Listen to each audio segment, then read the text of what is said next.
It's my feel-good breakfast show.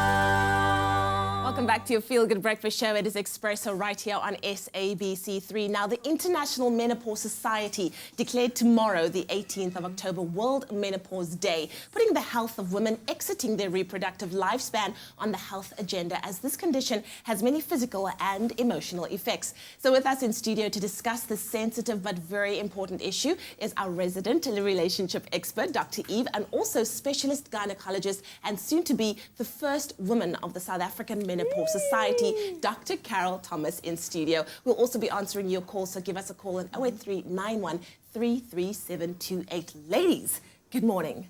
Welcome. Dr. Eve, first of all, it's so good to have you back.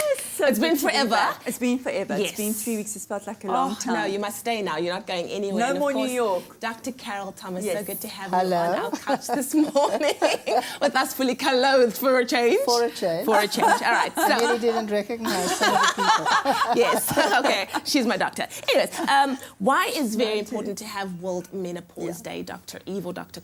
Thomas? Well, I think that, everybody has a sort of a day nowadays, but the problem with the menopause is that it is a invisible thing that all women go through.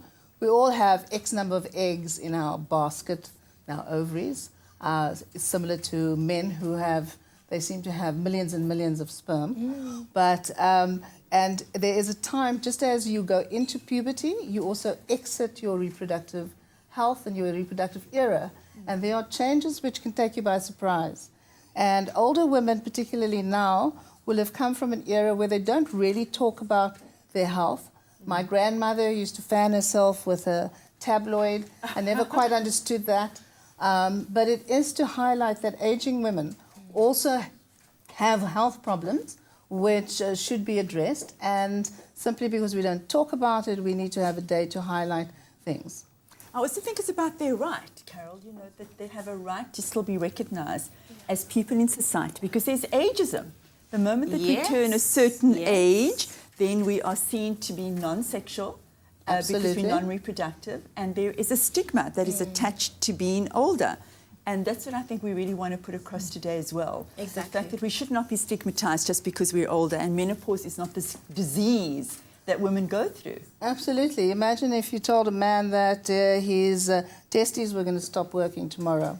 There'd be an outcry. There wouldn't be a day. There'd be probably a week, A whole year dedicated. or a month, at least, to highlight that fact. But I'm so happy that there is a day, because I think a lot of people don't understand up until you are in that process how difficult it is. And I've seen it in the women in our family. I've seen it's not just about waving, like the hot flushes that you go through are so intense. Like I'm so happy that we are talking about this and how to deal with it, because it can become quite an intense situation. And I think that when you're young, you can't even imagine, like Leanne's age, you can't even begin to imagine what it's like to be going through this change. Because as you said just now, the unexpected changes.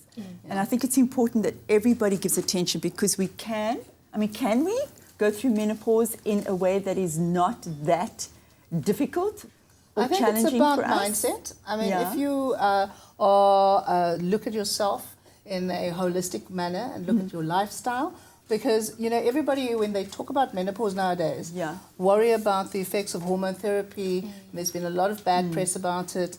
But in fact, a big percentage of the way you go forward has to do with nutrition, lifestyle, exercise, the kind of things that you actually focus on this program to prepare you for the changes. And as we age, and particularly at the menopause, some of the things are inevitable and they're difficult to deal with because of the way society sees us and the way society values what is perceived as normal. There is an increase in weight, there are mood changes, the flushes everybody talks about, but there are things like dry vaginas and the subtle things that happen as you age that you would imagine that is only happening to you. And I suppose that's the reason why the day is important, because it highlights that, yes, it's going to happen to most of us or all of us, and some things may not happen. There are women who don't flush, but ultimately, it is a natural progression into a new era in one's life. We've actually got a call on the line. Norma from Durban. Good morning. Welcome to Expresso, Norma. Thank you. Do you have a question for our experts on the couch this morning? Yes, I'd just like to know how long this menopause lasts. I started at 45. I've had a hysterectomy. I've had my children, and I didn't have hot flashes for quite some time. And in the last couple of years, 10 years, I've started with hot flashes. I've tried not taking anything. I'm on estrapause, 1 milligram. They say that just levels all it does. But how long does this go on for? The desperation, Carol. I hear the desperation. You know, I've tried not taking them, but I get so hot I've got to go back to them. So I'm sorry. Yes, how long does it go on for? Wow. I think that you should just relax about the fact that it may go on for as long as you're alive, because there are a percentage of women who will persistently and continuously flush. And that's unfortunate but true. I think you can make peace with the product that you're on, because it is estradiol, which is natural estrogen. In other words, what your body makes. It is not foreign to your body. And if you're fine on that, just accept that that's what you're going to be on. Your question was, how long does it go on for? Yes. Now, the word menopause is actually a date. It's the date of your last period. Okay. In the same way that menarche is a word we give to the first period you have as a young woman, menopause itself is just that last period. So there's a period before and there's a period after. And you're now in what's called the postmenopause if you're 1 year after your last period. But you know what stands out for me in this call is how you want to stop. You can hear her saying this, and I think this is a story that you hear as often. No, but in terms of taking the hormone therapy, women have a thing around, this is dangerous, this has got high risk, and let's stop it. And I can hear that this is, it was Edna, right?